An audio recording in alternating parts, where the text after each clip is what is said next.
In this video, I want to show you how I use Logos Bible software as a reading library. Now, 90 to 95% of the time, I use Logos as a reference library, meaning I'm working in the text, in the Bible, and I'm using the resources. I want them to come up for whatever text I'm in. So whether it's a theology book, a history book, a commentary, whatever I'm studying, I want that information to just come to me, whatever chapter, verse. I don't want to read through it. And so that's how mostly I use my resources that way, either through the text, a textual search type thing, or I'm doing a search through like my theology library on a subject or a phrase, that sort of thing. But I do from time to time like to read books in Logos, and I think the people at Faith Life and Logos are just fantastic. So if the book is not too much more expensive than like a Kindle or a used paperback, I buy it in Logos just because I like to have all my resources there together.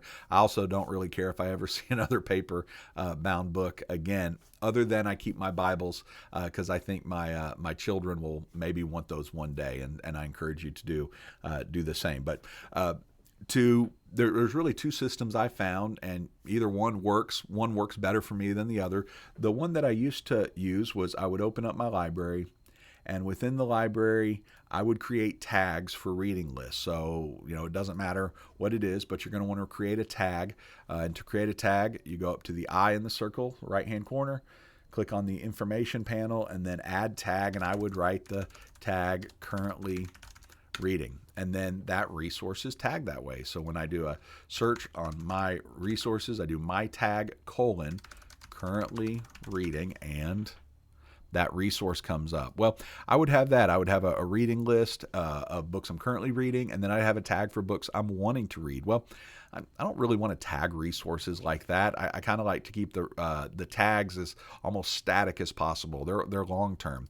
The other way, this is the way that I currently use it, is through the Favorites tool. And to get to the Favorites tool, you're going to go to Tools, look for the star icon, open it up. And I keep my Favorites tool on the toolbar, and you can just drag and drop that up there. But you click it, you open it up, and here are all your resources. And you can see I've got several different folders. Well, I have a folder called Reading, and this is where I keep the books that I'm currently reading and also the books that I want to read. So when I open it up, I've got two subfolders: currently reading, and then the reading list. And for me, the reading list that's the book I'm going to read next, or the books that I'm going to read next. And to add books, it's very, very easy. What you want to do is you want to press new folder. It'll come up with a new folder, and you can just say, we'll say Facebook, YouTube group. Now I've got my new folder. You can drag and drop that wherever you want. We'll put it up there. And let's say we want this book, this first commentary, 1st and 2nd Kings, out of, I believe that's Preach the Word or Teach the Text. I think Teach the Text commentary series. You're going to click it, drag it. Look at that. It is over already in our new folder. To delete it, very simple. Just to delete.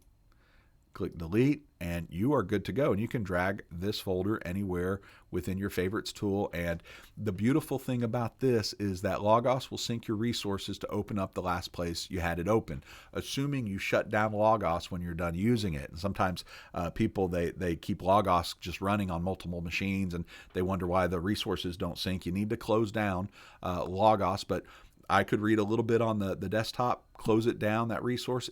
Logos is going to sync it. When I open up my iPad, it will open up to the last place that I read.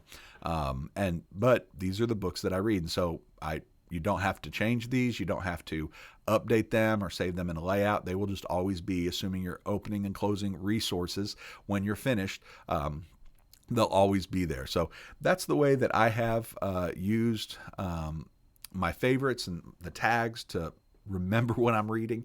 Do you have a way that you remember what you're reading other than just being smarter than me, which is most likely the case?